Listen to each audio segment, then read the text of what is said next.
welcome everyone to another episode of the Lunch Break. This time we are in Cancun, Mexico, and I usually have a big lunch thing prepared. This time I just got me a little chocolate cake and vanilla latte,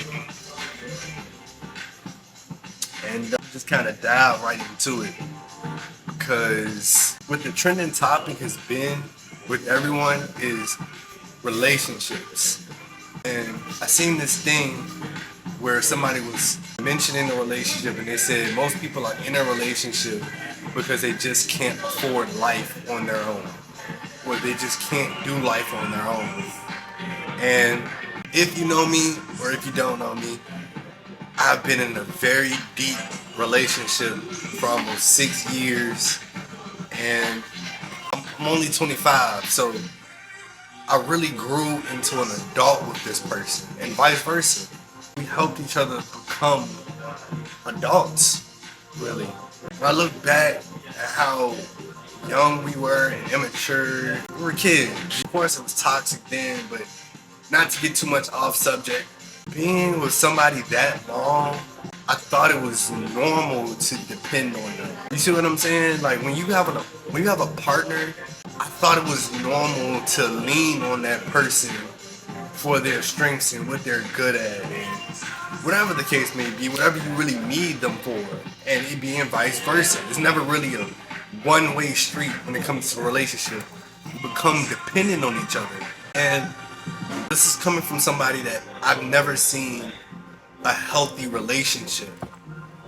I've never seen my mom and dad together.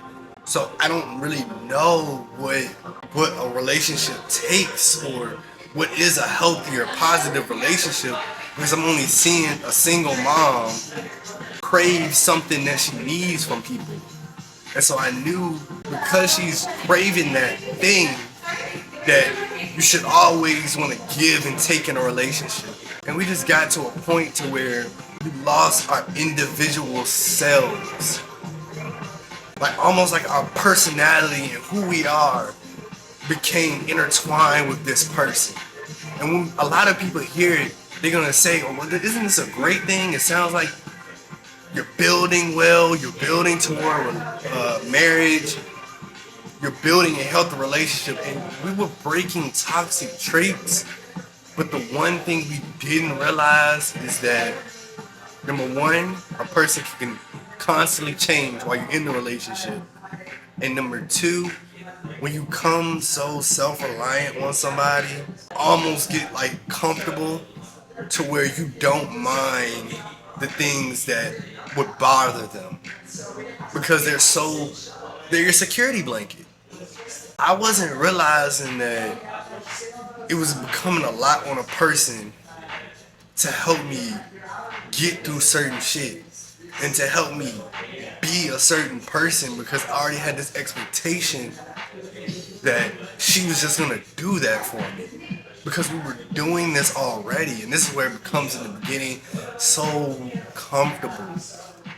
And I apologize, because it's like I never meant to do that to someone. I always wanted to be a real man to a woman. I always wanted to give a woman everything and provide everything I never seen really. And I didn't know how to do it. And because I didn't know how to do it, and I seen my mom and how she did it, I'm expecting her to help me grow until I can give it back.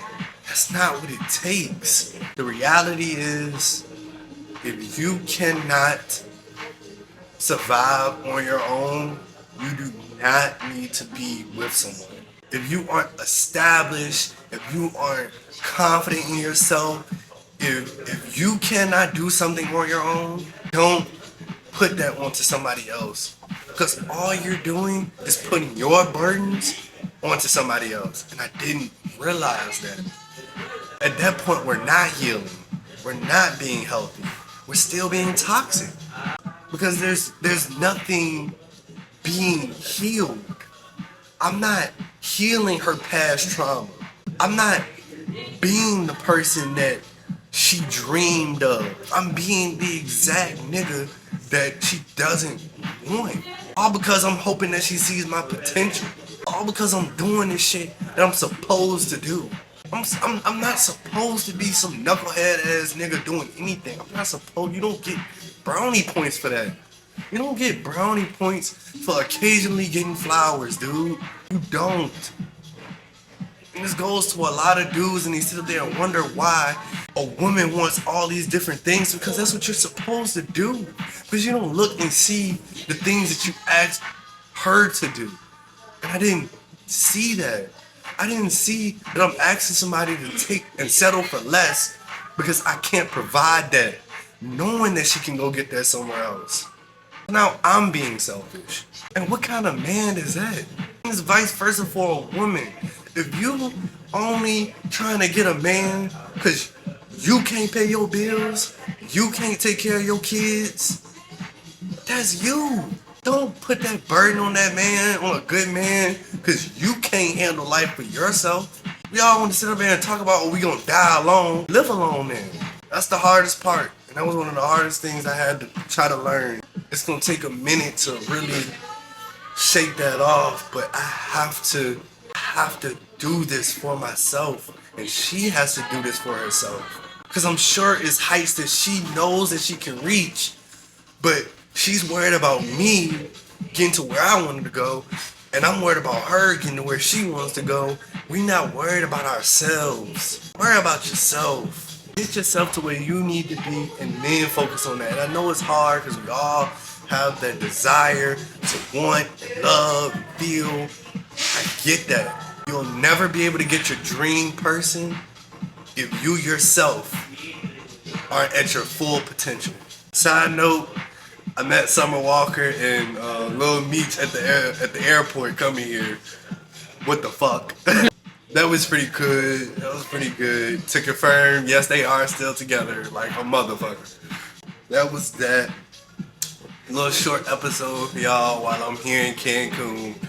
Loving the vibes here. Crush this cake real quick. I'm going out to dinner tonight. I love y'all. I hope y'all receive these messages positively.